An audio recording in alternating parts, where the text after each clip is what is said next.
Rene, sul on mitu suusamaratoni juba selja taga, oled oma elus mitmele osalenud. Kristo oli täna esimesel ja võttis kohe võidu. Mis sa arvad, mis mehega tegelikult tegemist on? Algaja õnn. Mul oli ka esimene maraton oli ägedam kui praegune.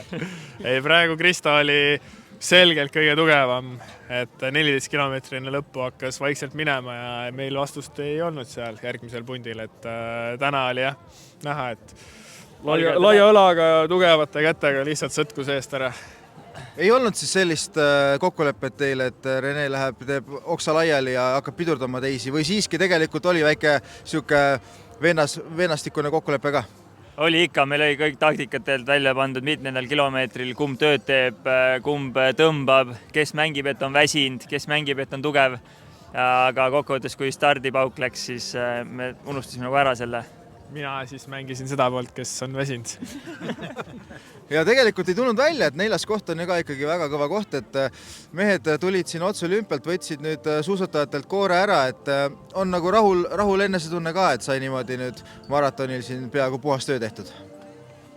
Ikka jah.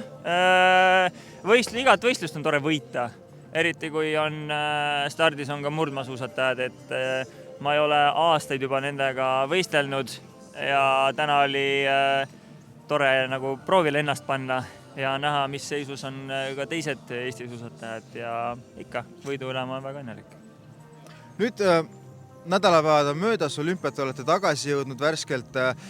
Oli siis siuke südamerahuga starti minnes ka või ikka oli väike ärevus sees, et tegelikult olümpia ikkagi võib öelda, et sportlase jaoks üks kõige tähtsam võistlus üldse, nüüd siuke suusamaraton siin Kõrvemaal, et kas on ikkagi väike ärevus enne starti ka sees enne rahvaspordiüritust? No ei.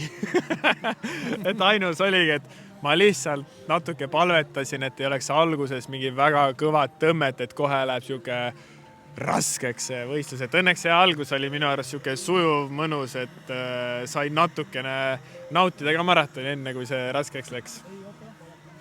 Ja nüüd üks maraton tehtud, Haanjas 2 nädala pärast tuleb järgmine. Kristo, mis te mõtlete? Võib-olla klassikasuusad kuskil kapist välja otsida, miks mitte? Ei, külavõistluste juurde ei tahaks jääda, et meil on oma MK-etapp veel on käsil täpselt 2 nädala pärast, et me võistleme seal. Nii on, et teid ju saab Otepääl näha suure tõenäosusega ja loodame ikka kõige kirkamaid kohti, kõige kirkamaid medaleid. Ehk siis kulda oodatakse Kristolt Otepää MK-d. Meilt mõlemalt. Mul ei ole täna ka kulda. Mul on hästi, ma võtan jälle selle rolli. Ma sain oma kulla kätte juba siit. Okei, ma võtan seal selle vana hea rolli, et mul on raske.